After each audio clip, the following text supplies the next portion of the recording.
নানা রকম চেষ্টা হবে, কিন্তু আমি বিশ্বাস করি আগামী ফেব্রুয়ারিতে জাতীয় নির্বাচন হবে। কেন ফেব্রুয়ারিতেই নির্বাচন হবে বলে আমি বিশ্বাস করি, সেটা নিয়ে আলাদাভাবে কথা বলবো, বিভিন্ন জায়গায় অল্প স্বল্প বলছি।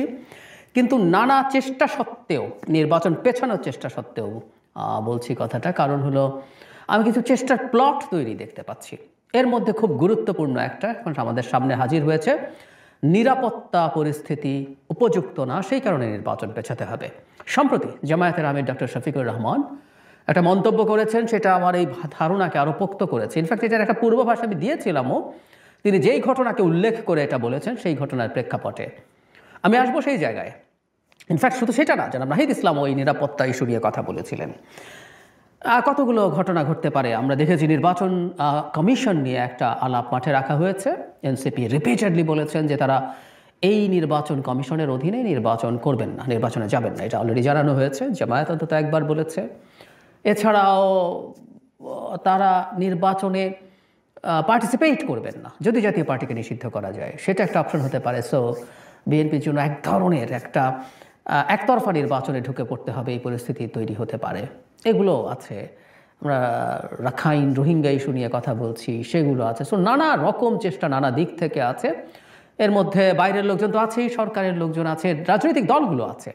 আমি প্রায় একটা কথা বলি যে রাজনৈতিক দলগুলো যদি এটা হয় যে রাজনৈতিক কারণে তারা তাদের নির্বাচনে খানিকটা বেশি সময় চায়, জামায়াত বা এনসিপি যদি মনে করে নির্বাচনটা যদি পিছিয়ে জুনের দিকে নিয়ে যাওয়া যায়, কারণ অন্তত প্রধান উপদেষ্টার ঘোষিত সময় যে জুন, সেটার মধ্যে গেলে তাদের ভালো হয়, এটা তাদের এক ধরনের রাজনৈতিক কৌশল হতে পারে। এটাকে ছাড় দেওয়া যেতেও পারে। যদিও জামায়াত বলেছে তারা মনে করে এপ্রিলের পর আর যাওয়া উচিত না।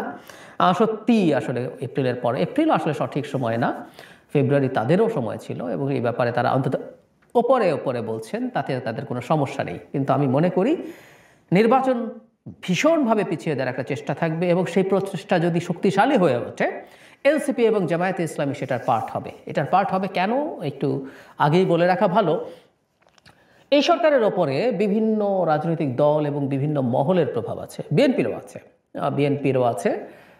আমরা গ্রসলি যদি বুঝে নেই যে সবারই 3 ভাগ, জামায়াতে ইসলামী, এনসিপি এবং বিএনপি সবারই 1/3 করে বিভিন্ন বিভাগ বিভিন্ন জায়গায়। এর মধ্যে ভ্যারি করে বিএনপির কোন জায়গাগুলোতে প্রভাব আছে, জামায়াতের কোন জায়গায় আছে, এনসিপির কোন জায়গায় আছে, কিন্তু আমরা ধরে নেই যে মোটা দাগে 1/3 করে প্রভাব আছে।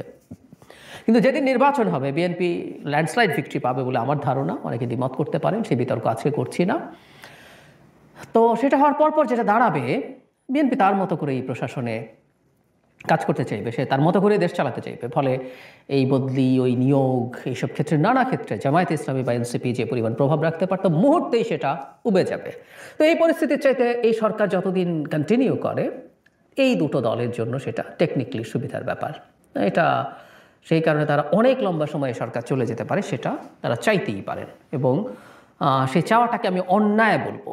আবারও বলছি, রাজনৈতিক কারণে নির্বাচনের জন্য তাদের সুবিধা হলে সেটা ঠিক আছে, কিন্তু যদি এটা চান, এটা ষড়যন্ত্র। এটার সাথে যদি তারা জড়িত থাকেন, তারা ষড়যন্ত্র করছেন, আমরা এভাবেই বলবো। একটা গণতান্ত্রিক দেশ, নিশ্চিতভাবে গণতান্ত্রিক প্রক্রিয়ায় ফিরতে হবে। জামায়াতের আমির যেটা বলেছেন, আমি প্রথম আলো থেকে পড়ছি, লালমনিরহাটের পাটগ্রাম থানায় হামলা চালিয়ে ভ্রাম্যমাণ আদালতে সাজাপ্রাপ্ত 2 আসামিকে ছিনিয়ে নেওয়ার ঘটনা উল্লেখ করে বাংলাদেশ জামায়াতে ইসলামীর আমির শফিকুর রহমান বলেছেন, এই পরিস্থিতিতে নির্বাচন কিসের, কি নির্বাচন হবে? এর জন্য আগে নির্বাচনের পরিবেশ অবশ্যই তৈরি করতে হবে। এরপর সংস্কারেরও কথা বলেছেন।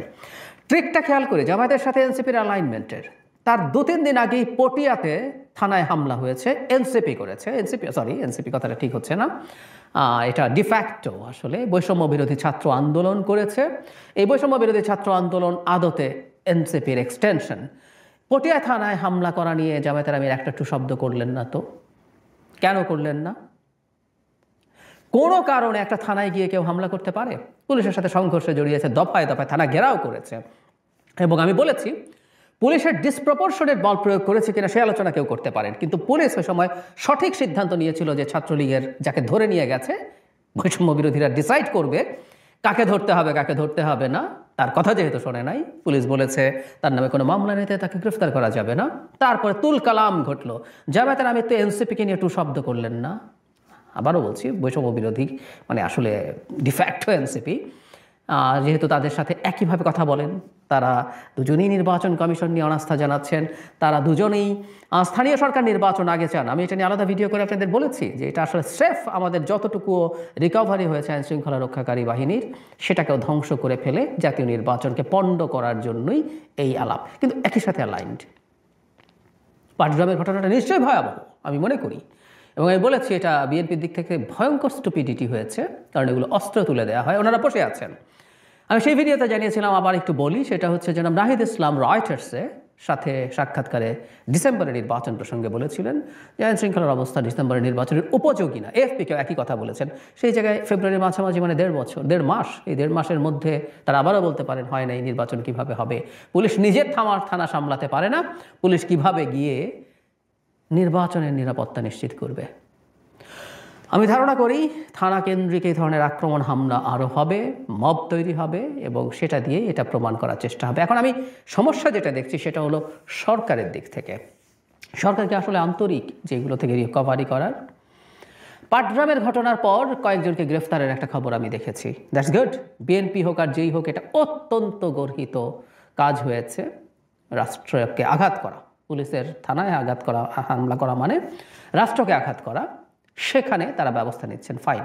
কিন্তু আমি যদি প্রশ্ন করি, পটিয়ায় যা ঘটেছে, বৈষম্য বিরোধীরা যা করেছেন, এর মামলা হওয়া উচিত ছিল, এর সাথে দায়ীদের বিরুদ্ধে গ্রেফতার হওয়া, তাদেরকে গ্রেফতার করা দরকার ছিল। আমি সার্চ করে দেখলাম পটিয়ার ঘটনায় কোনো ছাত্রকে গ্রেফতার করা হয়নি। ওখানে যারা গিয়েছিলেন তারা যারা পুলিশের সাথে সংঘর্ষ তৈরি করেছিলেন, কাউকে গ্রেফতার হয়নি বলে আমি দেখেছি, অন্তত আমি কোনো খবর পাইনি। আমি আপনাদের কাছে আহ্বান জানাচ্ছি, কারো যদি চোখে ধরা কোনো খবর পড়ে থাকে আমাকে কমেন্টে সেটা দিয়ে রাখবেন, আমি কমেন্ট পড়ি, ওটা আমার যাতে চোখে পড়ে আমি দেখি দিই। উল্টো যিনি থানার ইনচার্জ ছিলেন, ওসি, তাকে প্রত্যাহার করা হয়েছে। তাহলে সরকার কি আন্তরিক এই থানাকে হামলা করা নিয়ে যা ঘটেছে সেটার ব্যাপারে?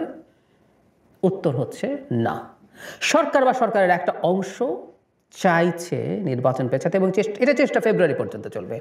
যদিও আমি মনে করি এটা শেষ পর্যন্ত ব্যর্থ হবে, কিন্তু দেশে তো অস্থিরতা তৈরি হবে। সুতরাং পটিয়াতে কেন এই কাজটা করা হলো না, আমরা এই প্রশ্ন করতে চাই।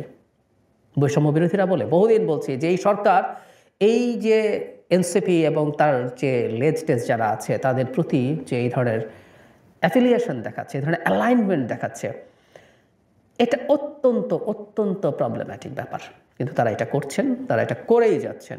কিন্তু যেটা দাঁড়াবে, এই ঘটনায় যখন কেউ গ্রেফতার হয়নি, পাটগ্রামে হয়েছে, পটিয়ায় হয়নি, তাতে আরও অনেকে সাহস তৈরি হবে যে না, আমরা তো এই কাজটা করতে পারি, থানা আক্রমণ করতে পারি, পুলিশকে আক্রমণ করতে পারি। এই গণঅভ্যুত্থানের 1 বছর পূর্তি হতে চললো, এখনও পুলিশের এই নিরাপত্তার ব্যাপারে সরকার কঠোর হয়নি। খুব জরুরি ছিল, কিন্তু হয়নি। ফলে আমরা ধরে নিতে পারি সরকারের একটা পার্ট অ্যাটলিস্ট আছে, তারা চায় না পুলিশ শক্তিশালী হয়ে উঠুক।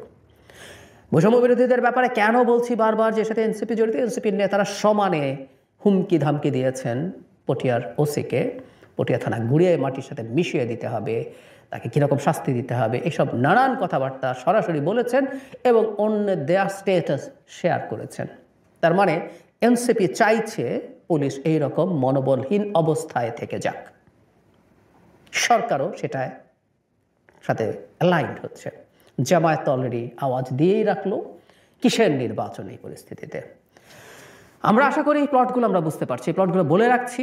সম্ভাবনা যদি কমও থাকে, এটা এত হাই স্টেক গেম, আমাদের জাতির জন্য এই স্টেক এত হাই, এটার কোনো কিছুর ন্যূনতম কোনো রকম কোনো সন্দেহ যদি থেকে থাকে, সেটা নিয়ে আমাদের শোরগোল করতে হবে। এবং মাঠে যারা অন্তত নির্বাচনটা ঠিকঠাক মতো হয়, আমাদের গণতান্ত্রিক রূপান্তর হয়, এটা এক্সপেক্ট করেন, তাদের সতর্কতা খুব বেশি জরুরি, খুব বেশি জরুরি। এবং জামায়াতের দিক থেকে জামায়াতের কাছ থেকে আমরা এই জবাব চাই, কেন পাটগ্রামের ঘটনাকে তারা ইন্ডিকেট করেন নির্বাচনের পরিবেশ নেই বলে, এবং খুবই নিন্দনীয়, কোনো সন্দেহ নেই, এবং এটা দেখাতেই পারেন কেন তিনি পটিয়াকে এড়িয়ে যান। এই জবাব জামায়াতকে দিতে হবে। তারা খুবই আদর্শের রাজনীতির কথা বলেন, তাদের এই আদর্শ অন্তত এই ক্ষেত্রে আমরা দেখতে চাই।